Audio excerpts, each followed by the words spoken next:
And he is here tonight to close our 13th annual festival. Please give a warm shout out to Mr. Joe Swanberg.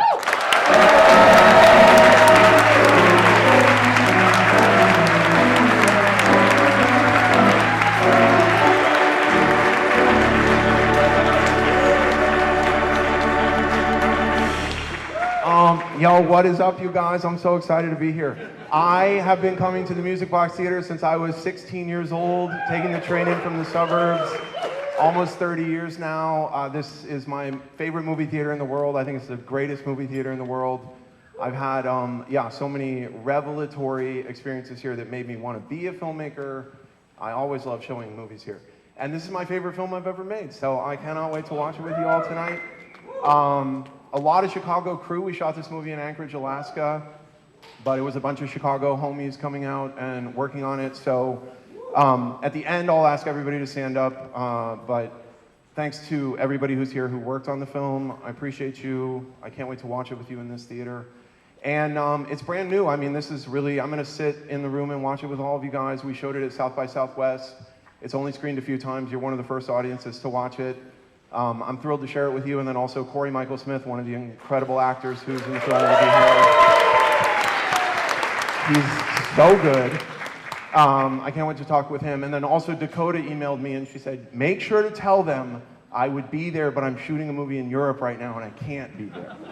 So if anybody tags her, just take me off the hook. I conveyed that to you.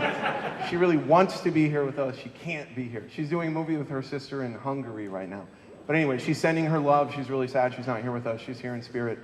But let's watch the film, and then I can't wait to discuss it with you afterwards. Thank you. Let us bring the writer-director Joe Swanberg back to the stage.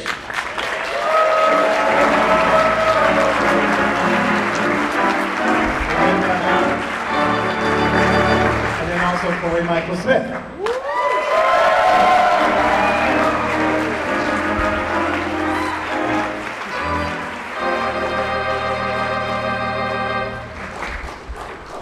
Much better, yeah. No shadows, that's good.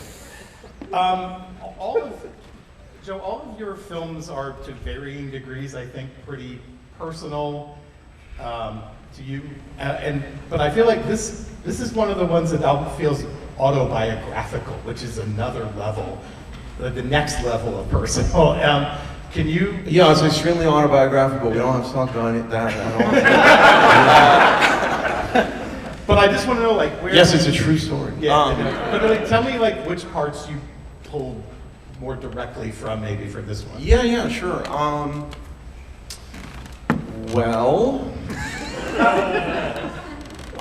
Wendy's character in the film, as I initially started to conceive it, after I got divorced, I started imagining a project about a woman who is dating a divorced guy with kids, and then also dating a much more adventurous guy her own age. And I could not really figure out this project. I kind of noodled on it for a while, and I just thought it would be an interesting dynamic to place a central character sort of between something that felt very stable and settled, and something that felt very exciting but unstable, and to actually have both of these relationships for my central character to feel like her life was complete if she could just have both of these guys. And that they try that for a while and that the men are unable to accommodate that relationship. So I sort of thought about this idea and then it never went anywhere. And then Ashley Sneed, the producer of this film, was setting up a project in Alaska. She lives in Anchorage. And the dates had to shift because of actor schedules. And she called me and she was like, we should do a movie in Alaska. These dates just opened up. It's the perfect time to shoot there. Do you have any projects that might be the right fit? And this idea that I had, I had sort of always imagined it taking place in the Pacific Northwest or somewhere with mountains and the ocean and things like that. So I looked at Anchorage and I was like, I pitched Ashley that very sort of loose idea. I also happened to be going through an insane breakup at the time. So I sort of grafted a lot of the details and feelings that I was experiencing from this present moment thing with this 5-year-old idea that I had. but the film is improvised. I mean, I improvise my movies. So really when I cast Dakota and Jake and Cory, you know, it's like the structure of the thing is autobiographical, but also Dakota immediately had so many ideas. She's 31 years old. She has her own dating stories and her own relationship stories, and Cory and I had a long talk. And you know, Jake is like my major collaborator. This is the 4th film we've made together. The best, the best. So you know, these things morph and shift. Like when I watch the finished film, I obviously, a lot of it feels very personal, and I deeply relate. There's also a lot of stuff that never happened. It's just, you know, we still have to make a movie and structure it and write it. Sure. When you, because it's been a few years since you made a feature, was there ever, when you finally decided it was time to come back and you had this moment and you had this idea, was there ever any doubt that Jake would be your collaborator again, like coming back after so many years? Only my own personal doubt, you know. I'm sort of like, I'll work with him as long as he'll work with me, you know. So I always want to make movies with Jake. But yeah, I mean, what happened was I got divorced. I thought I would take a year off. I have 2 kids named Jude and Abby. I named the kids in the movie after my kids. And, you know, I did not want to be the kind of divorced person who just jets off and, you know, is immediately busy on a TV show or something like that. My life had been moving very fast for several years anyway, and I sort of thought, wow, this is going to be like a catastrophic and massive transition for all of us to go through. I just want to be here in Chicago to make sure, you know, we land on our feet and sort of settle in an okay place. And, you know, then the pandemic happened and production was slowed down through that. You know, it's like, I accidentally ended up taking 8 years off. You know, it's like, it was not planned that way. And in the meantime, I started producing for a lot of younger filmmakers, and I do think there's a period where I thought, okay, maybe I'm retired from directing, or maybe you know, I'll keep acting and I'll keep producing. And you did some acting too. I saw Invader a couple yeah, times. Totally. Actually. Yeah. So you know, I kind of like really got revived by producing for younger filmmakers. I put together this slate of horror films, and you know, just being on set every day with the enthusiastic energy, and I met a lot of cool new collaborators, and so that kind of got me fired up. And then, you know, when Ashley was like, we should do a movie in Alaska, I called Jake, of course, right away.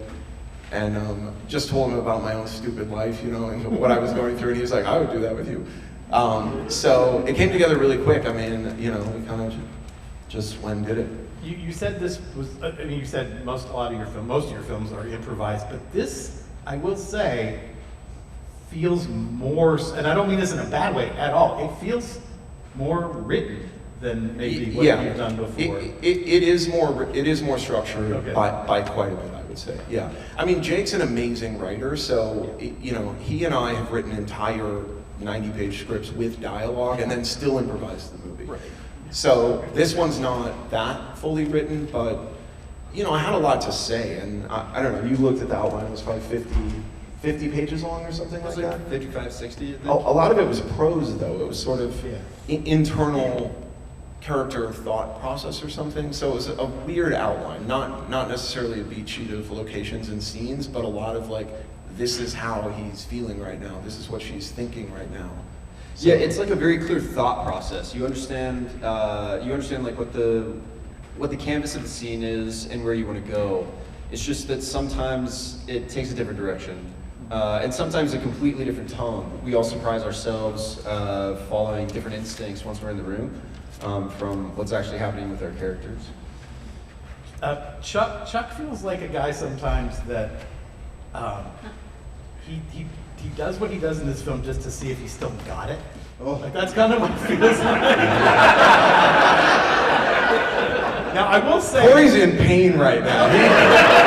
This is one of the worst nights of my life. I don't mean that in a bad way either. I just mean like at least initially, I think he gets invested in it eventually, but he just is like, see, hey, can I still pull this off with this person I used to have this connection with, or but like what do you remember responding to initially when you first like heard about this character, and what was the thing you kind of locked onto? God.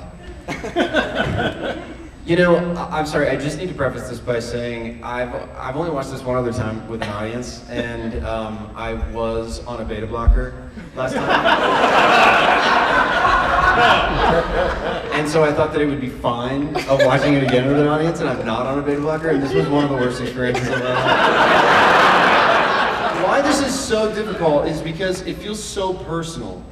The work feels really personal because Joe invites it to be. He wants you to bring a lot of yourself to the character, and so obviously watching this, I'm like, yikes! Oh my God, I'm sitting there, I'm like, I have to get back in therapy immediately. There's something deeply wrong with me. No, I attached to a few, well, look, I mean, this is, also I can humiliate myself here and say like all the problems that I actually have, many of which are demonstrated here, hopefully far greater than what I'm experiencing in my life. But I think one of the things, you know, there are like things about him that I have struggled with or thought about or been afraid of. Intimacy, commitment, arrested development, which most actors have, I think. But I guess it became like an odd vessel for me. Chuck became like an odd vessel for me of like forecasting honestly all of like the worst qualities about me, like exacerbating all of these fears, which, you know, he sort of like immediately gets excited at the idea of being loved and having the security of someone that he's fond of and feels comfortable with. He has no stability in his life except this person who he comes back and sees, and so he's like putting all of that on to her and is just desperately holding on to her. And like, yeah, maybe he's evolved a little bit and matured, but in trying to prove that or say that, you see how immature he is and how stuck he is. So anyway, I guess what I'm saying is I really hate how much I connect with this guy in certain ways. And I would like to think that I am not that person, but I do, you know, it's like, I see like the worst version of myself up there. You know, it's like a hard thing, it's really hard to watch actually. I don't think I can do this again. I'm sorry, I can't work with you again.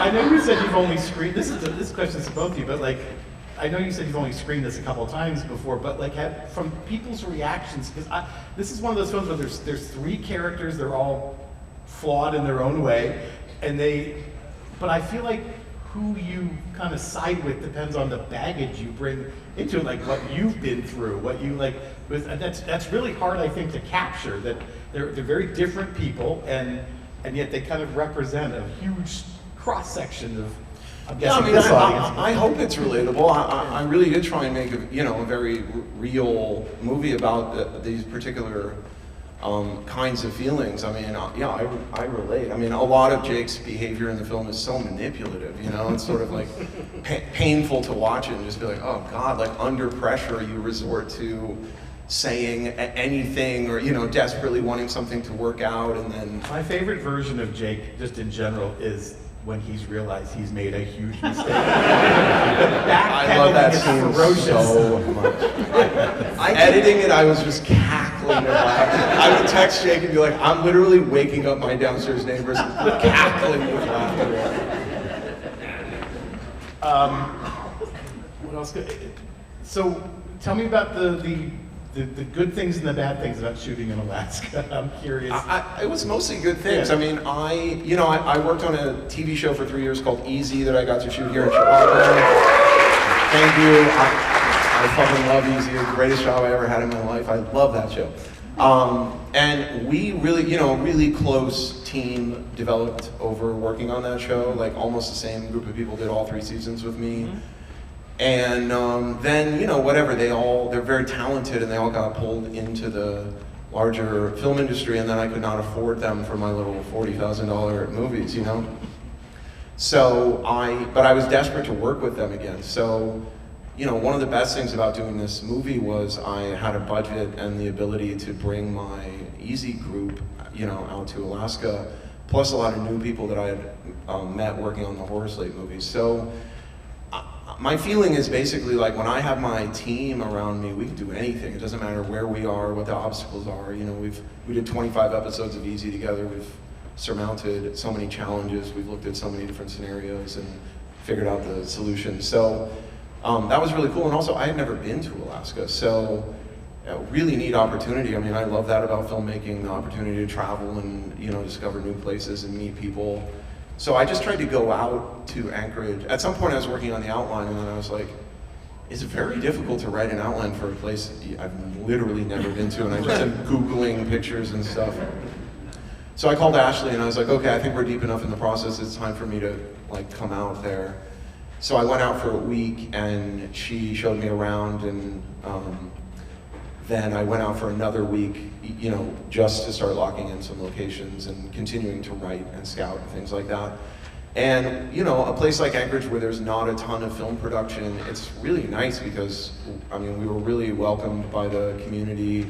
A lot of the locations and other things like that we were nervous about, not only did we get them, but we got a lot of background extras to show up and help us out. I mean, a very, very cool place to make a movie, a really warm environment, and it's gorgeous, obviously. Yeah. And then we shot on 35 millimeter. Eon Moore, the DP, we've done, yeah. Eon's here tonight. Let's hear it for Eon. Amazing DP. You can see his hair. It's lit up in the light beautifully, Eon. Yeah. So Eon shot Win It All and Never Move In with Jake. He shot all 3 seasons of Easy. So, you know, he and I have worked together so much, and we really know each other really well. But, you know, moving a 35 millimeter camera around is a big object, and that's where being in Anchorage, you know, you don't just have camera rental places nearby, and we also had to ship all this 35 millimeter film to Atlanta, Georgia, where it was being processed. So, you know, we would just shoot a couple days and then put all the film in a box and FedEx it to Atlanta and just hold our breath for like 3 days, and then the lab would be like, okay, everything looks good, and we'd all be like, ah. So there were some challenges, you know, just some logistics challenges and things like that, but for the most part, I thought it was awesome. Did you like working in Anchorage? Yeah, yes. The best part for me was being outdoors and getting to fly. Our amazing producer, Ashley Sneed, lives there, and her husband, who was also named Ashley, with whom I had a bromance, and it was amazing. So on my days off, I would go flying with Mr. Ashley, and it was extraordinary. And I went like a couple weeks early because loving Alaska seemed essential to Chuck, and I'd never been there or experienced it. And it was so sort of immediate and easy to fall in love with the state of Alaska when you're flying over it, because the vistas were. I just had never seen anything like that wasn't on National Geographic. So you're flying over glacier. By the way, like 10, 15 minutes from their house. They live on a lake, and the plane is parked in front of their house. You just go, and in 10 minutes you're over a glacier. It's utterly insane. And so that was, for me, the best part of filming there, for sure. Back to what you were saying about 35 millimeter, and back to what we were saying about improv, when you were working with film, you can't do those long takes that you sometimes do, you know, when you're shooting digitally. Was that also a reason you felt like you needed it to be more written than? A little bit. Yeah, I mean, it's definitely a factor. You know, you are constantly solving the puzzle of either putting on a fresh magazine and, you know, doing that way, or trying to use up, you know, short ends from yesterday. And so there's a little bit of a logistics thing with shooting film. But also, I've done the last 5 features on film or 6 features on film. They've all been a very similar working process. So, you know, we feel very fluid in that sense. But yeah, it was fun being here on the opening night and listening to Olivia talk about the invite, which she also shot on 35. And she was saying, you know, Ed Norton was going to improvise this story in the movie, and they had to put on a 1,000-foot magazine. Very relatable. I mean, there were certain scenes where I was like looking at these guys and going like, 400 foot or 1,000 foot? Like, whoa, how do we all feel about that? Also, shooting on film as an actor is a joy, because you know there's not going to be a lot of takes, and there's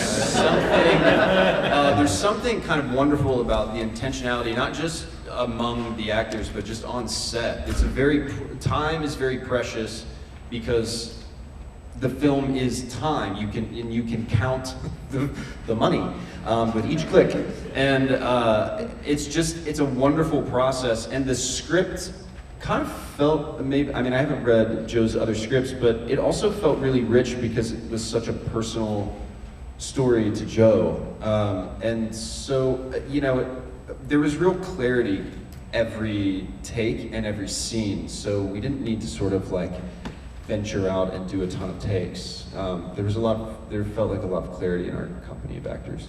Have you had the opportunity before this to do a lot of improv? No. Like this? Yeah. No. How did you like it? How'd you take to it? Well, at the time, I was really enjoying myself. Until tonight. Seeing the finished product and how revealing it is I feel less enthusiastic. But I would do it again with a different character.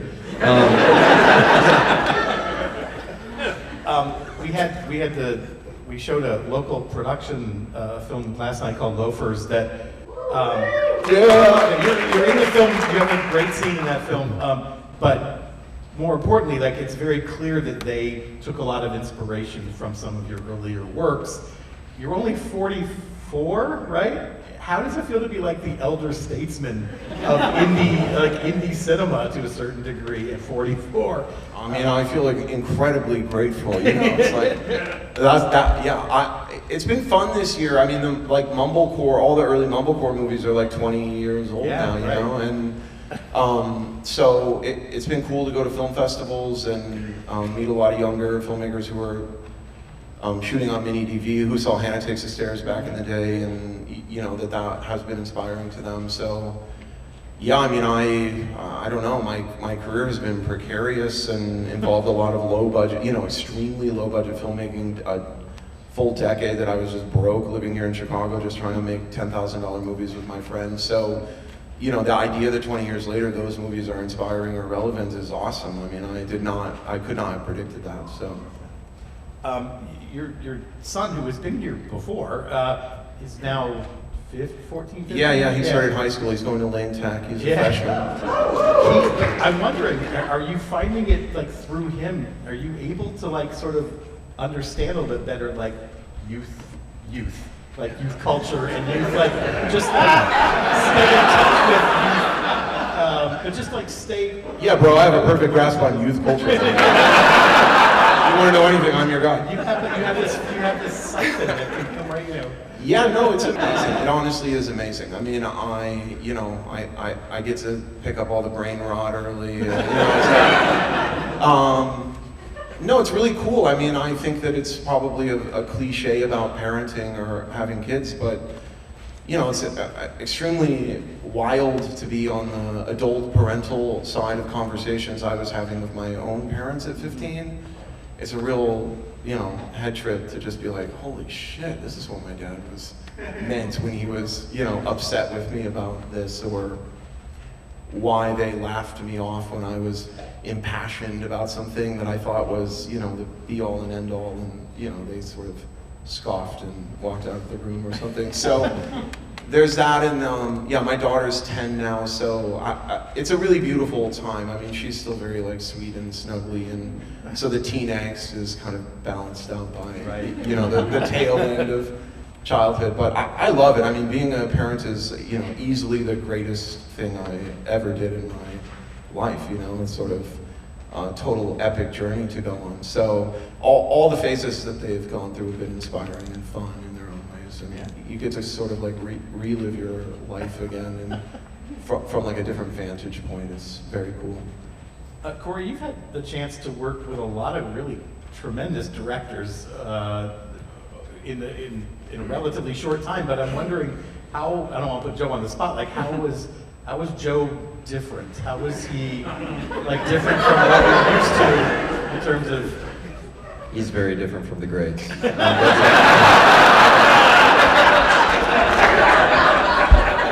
I love this man so much. One of the things, the thing that I appreciated the most about this process with Joe because I had not worked in improvisation, and it was something that I had a lot of questions about the process and how to do it right, which is not a thing, but it was in my head. And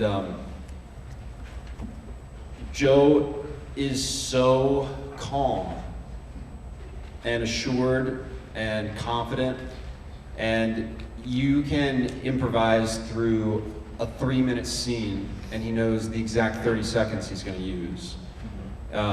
He's operating a much bigger puzzle in his head as things are happening, and at no time do you feel stressed.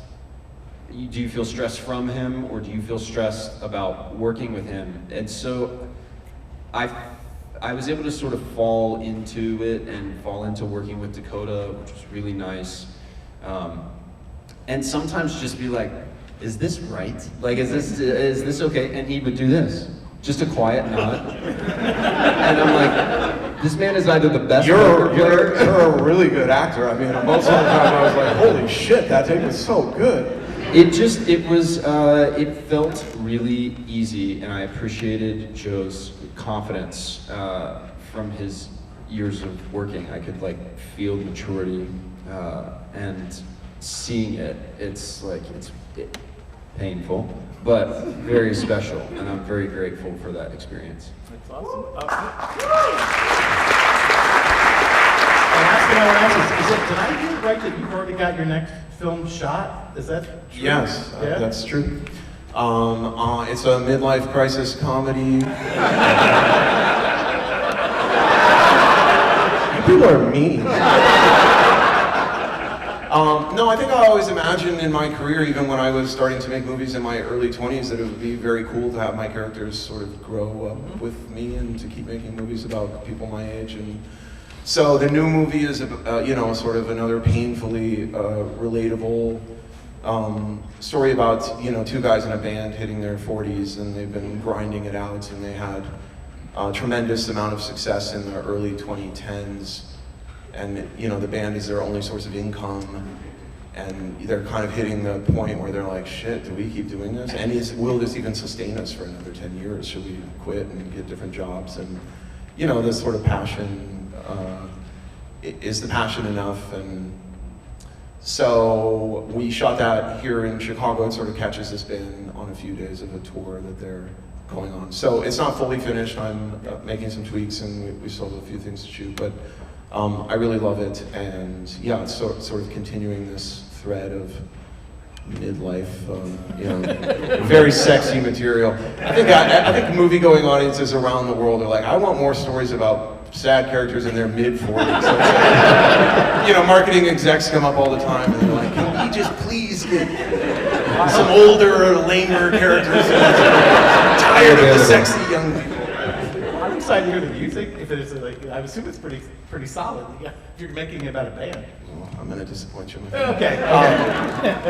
But yeah, that's going on, and then also the horror slate films that I produce are sort of starting to drop now on Screenbox, which is a horror streaming service, and doing some small theatricals. So, of course, I go dark for 7 years, and then I've got 19 projects all. You're prolific again, yeah, like you always were. We need to end this because I just realized Joe and I are dressed exactly the same. So I am not going to, I don't want any pictures. Was it a crime? No. Guys, thank you so much for coming out. Thank you. Thank you guys for coming out to the festival again. While we're in applause mode, can everybody who worked on the movie stand up? There's a lot of our talented cast and crew here.